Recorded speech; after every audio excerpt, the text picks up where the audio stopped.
Hello and welcome into episode 4 of the Fantasy Bones podcast. My name is Shan Holtz, and alongside me are Nick and Lucas. Unfortunately, we're missing Tyler. He had some issues he's taking care of. So we have a jam-packed show for you today. We're going to start with questions that we got off of our Instagram on one of our stories. So thank you for everyone who sent in questions for that. It's not a lot, but it's more than zero, so we'll take it. Sure. So we'll just jump right into the questions. We have a total of 5. So that's good variety. A lot of these are Chicago-based, so I guess we have a lot of Chirac fans out there. Shout So we'll out. just hop with the non-Chicago questions first. So the first question sent in to us was for fantasy, would you rather have Patrick Mahomes or Jalen Hurts? I guess I'll start off with this one. I'm more of a ceiling player than I'm more of a floor player than a ceiling player. So if it's between Mahomes and Hurts for me, I guess I'd have to take Mahomes just because Hurts kind of had a blow up season last year. It was kind of his first. So you don't. I mean, obviously Jalen Hurts got the bag, and he's a dog. So he's going to be good in real life. But for fantasy, Mahomes is always going to be that 1 to 4 like range. So I'd rather have the absolute lowest be a QB4 than Jalen Hurts. I don't know what's going to happen. He could easily. His ceiling is much higher than Mahomes, but his floor is much lower. So I'd rather have Mahomes' floor than Hurts' ceiling. I'm with you on that. I'm all about the consistency with Mahomes and him just being the best quarterback on the planet. So I'd go Mahomes too. I agree with both of you with what you were saying, and Mahomes is ranked higher than Hurts. But I mean, look back 2 years ago to whenever Hurts played his first full season. He was a terrible passer, and he still finished quarterback 7, just because he ran the ball all the time. He ran the ball, scored a lot of touchdowns.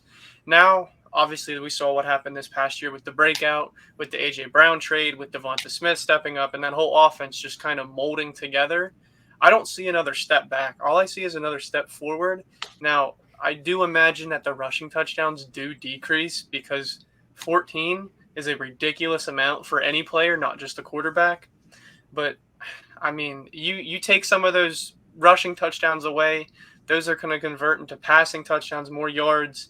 And unlike Shanholtz, for the majority, I draft ceiling, boom bust, right? You got to have some players in there that are the steady floor.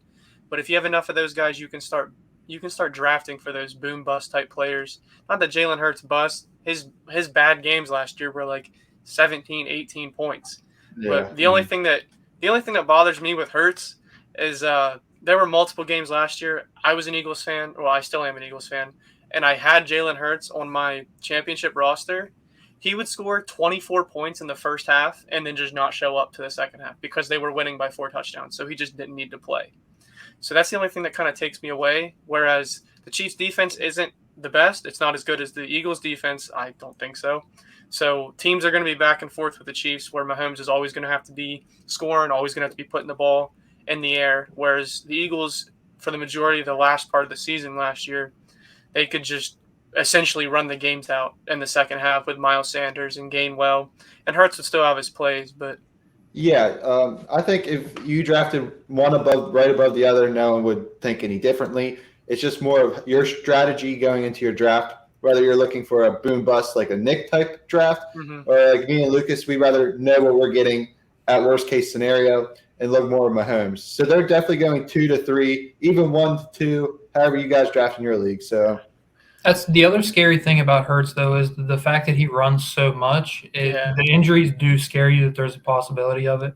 They do. Mahomes does have injury history, but he also plays through them. Yeah. So Hurts, you got to look at it as he could take a massive hit by a linebacker and he could be done for a whole season. So that's another thing you have to look into that might scare you in taking him over Patrick Mahomes when you know Patrick Mahomes is going to play and he's going to be top 2 in fantasy basically every year. Yeah, Hurts is, again, from being an Eagles fan and watching for his basically his whole career, he's been a lot smarter with the hits he's taken from his first start, which was it was 3 years ago now when he took over for Wentz. And then from last year 2 years ago when he was just running the ball nonstop and not looking to pass.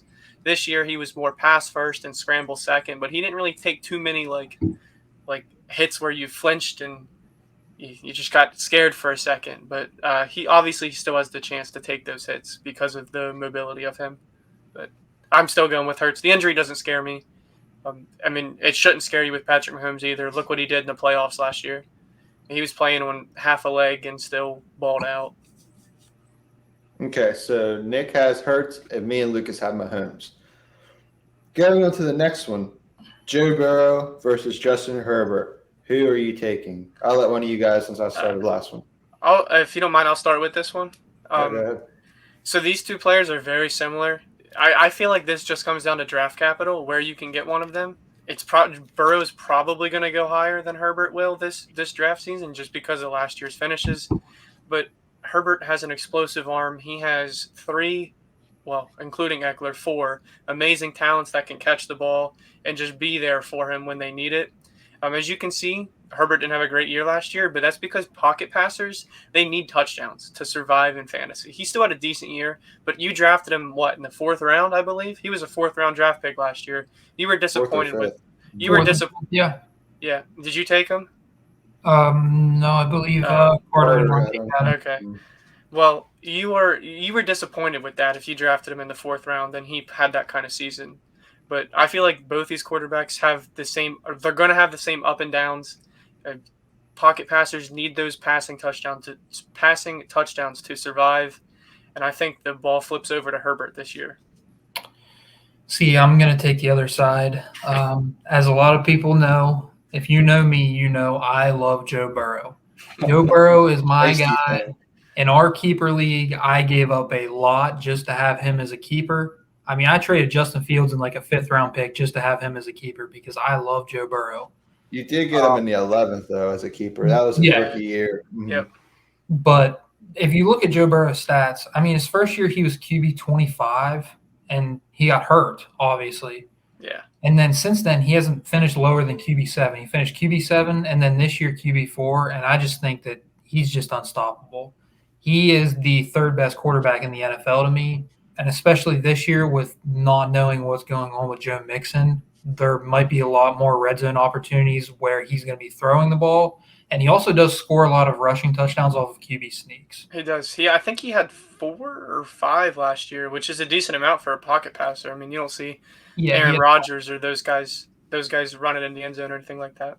So I like Justin Herbert a lot, and I think that he had a down year last year because of his receivers being hurt basically the whole year, but kind of a homer with Joe Burrow. If I wasn't a Jets fan, I'd be a Joe Burrow fan. So well, the Chargers did also get Kellen Moore, the Cowboys OC. Yeah. So I feel like Johnston in the draft. I mean, which is good. They have 4. They have Johnston, they have Allen, they have Mike Williams, and they have Eckler. Those guys could break off a catch any pass. I mean, so can Chase and Higgins. But again, I think you're going to be able to get Herbert for a discount compared to what Burrow will be. So if we're looking at it at that aspect, I think you should go with Herbert over Burrow. Burrow's going to be in the range that Herbert was last year, probably around that 4th round. And Herbert, you might be able to get back in like the 6th. Yeah. I still don't think he's going to drop too low just because of the name. Yeah. It's kind of hard he's still a top-tier quarterback, and just his name alone is going to get him drafted around the 6th, 5th round probably. But you can get him cheaper than Burrow definitely this year. Mm-hmm. Yeah, and for mine, I'm going to kind of mix what Luke and Nick said, kind of best of both worlds. If you're just picking straight off the paper, which one you like more, I'm going with Burrow. I just think his connection with Chase and Higgins, his passing upside is way higher to me than Herbert's with the injury-riddled wide receiver core that he has. Yeah, he has Eckler out of the backfield, but Burrow's going to get it done in the air more than Herbert. But to Nick, what he said, if Burrow's sitting at the 4 to 5 turn and you can get Herbert 6th round, I would go for the flex in the 4th or like a wide receiver that I need more than getting and then waiting for Justin Herbert.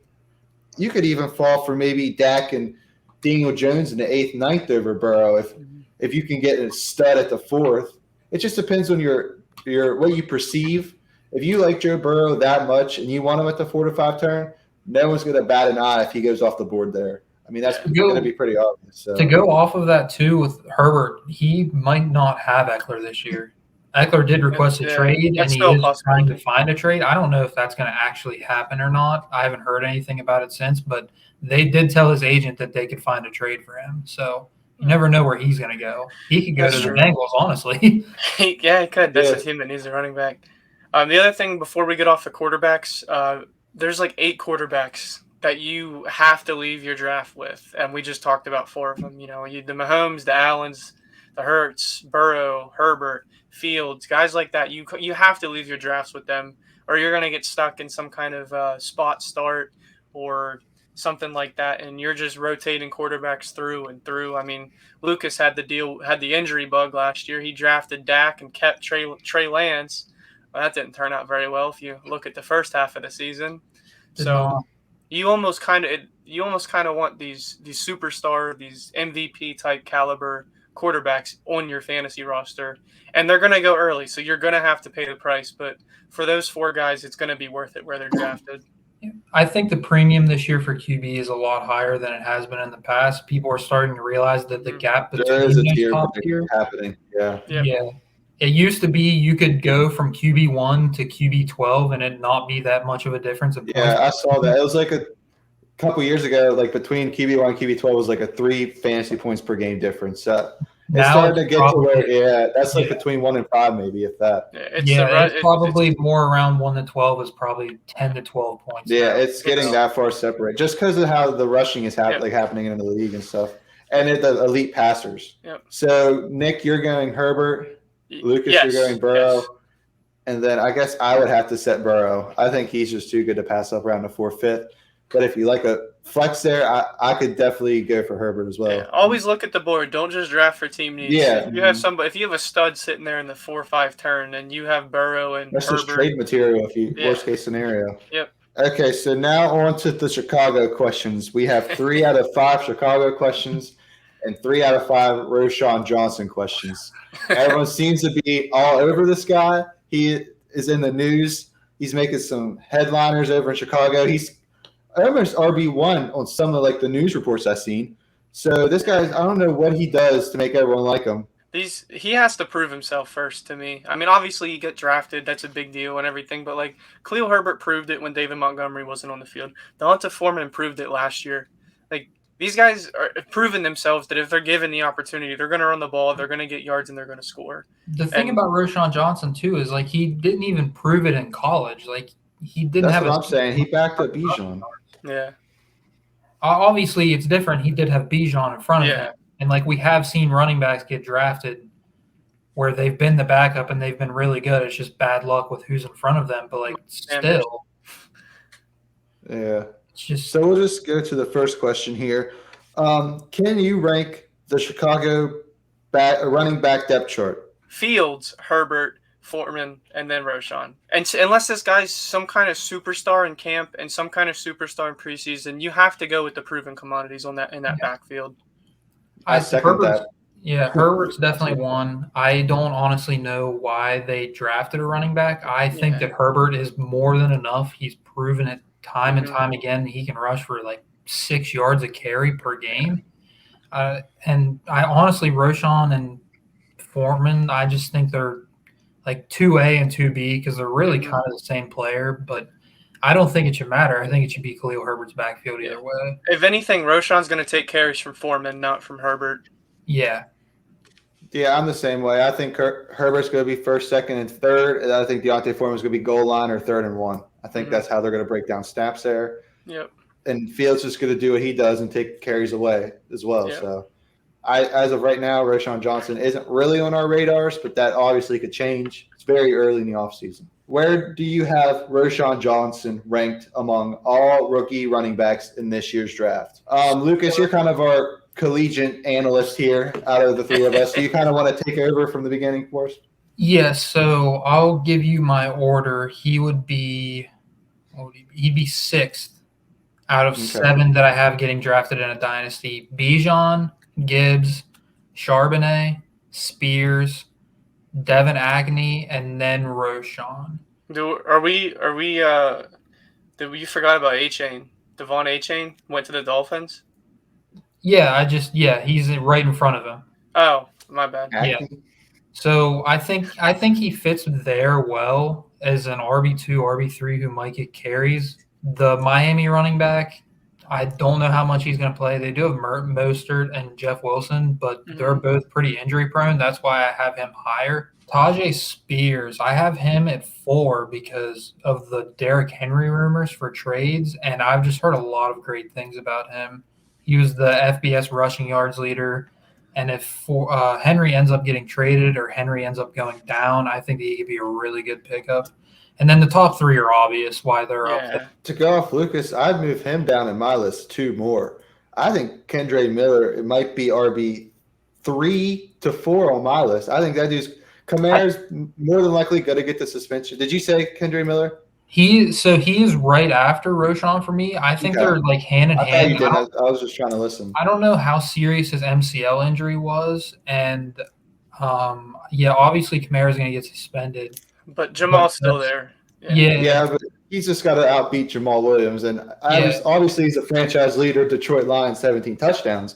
Kendrick Miller was one of the best backs in the country. Yeah, I mean, he's not a slouch himself. And I like Tanks Bigsby at Jacksonville. Yes, he's not going to outbeat Travis Etienne. Not a chance. I think Etienne has that backfield. But that's only a one-person backfield he has to compete with. That's 1A and like 1 to 2. This has Khalil Herbert, Deontay Foreman, Justin Fields when he wants to run. This is basically a 4-back committee that he's going to have to work his way into. So as far as early to even getting a name for himself, he might not even see the field sometimes. Yeah. So I like Tank Bigsby almost more than I like Roschon Johnson. He's a big back too, so he could take a lot of goal line carries from Etienne because Etienne's very small and Etienne is not a good goal line back. So Bigsby could get a lot of rushing touchdowns. I'm also looking at Chase Brown from Illinois on the Bengals. If Joe Mixon ends up getting traded, I love that spot. I've seen Joe Mixon might even get cut. So yeah, he also. I mean, even if none of those happen, he's still facing legal actions right now, so he could miss time. But I love that spot for Chase Brown. I don't see any other really threats though to go ahead of Roschon, but he's definitely middle to end of the pack. There's a case for him to not even get drafted in a dynasty draft, honestly. Yeah, and we're doing a mock draft later in this episode, so we will see where he falls for us. But for right now, bottom half of the rookies that were drafted for us. I think we can all agree on that. And then the last one, which is kind of, I guess, more of like a flex request. I don't really know how this is going to play in, but we'll ask it because we did get asked. Cole Kmet over Roschon Johnson and fantasy. 100%. I think that is a resounding yes. Yes. Cole Kmet. I think Cole Kmet is tight end 1 starter. Fields loved him at the later half of the year when Fields broke out. A lot of touchdowns / yards are coming his way. He basically only has DJ Moore to compete with. Where Roschon, like I said, has backfield by committee. So it's kind of a weird question because Cole Kmet finished tight end 7. I'm looking at it right now, and he was non-existent for the first 8 weeks. He was high on everybody's draft boards, and then just disappeared for the first half of the season. And still he only had 69. He only had 50 receptions, and he finished tight end 7. So that's kind of wild. He had a stretch of 3 games where he scored 5 touchdowns or something like that, I think. Yeah, it's a little out there of a question, but we got asked it, and we appreciate everyone who asked. Yes. So I like to throw it in there. So if you want to – we'll probably have another poll coming up soon. So if you want to ask, our Instagram is fantasy.bums. That's where we'll probably throw up the poll most likely. It'll just be on the story or something. So if you want to ask a question for a later episode, please submit your questions or even DM us. You don't have to be like that. Just send us the thing on anything. We all 3 overview all the socials. So if there's a comment on the group chat, everything goes in and we talk about it there. If there's a comment on anything, somebody's more than likely to see it. So if you have any questions, just drop them down below and we'll give you a bum's perspective of it. Yes, for sure. So again, thank you to all 5 of the questions that we got. 5's better than 0, so we're making progress.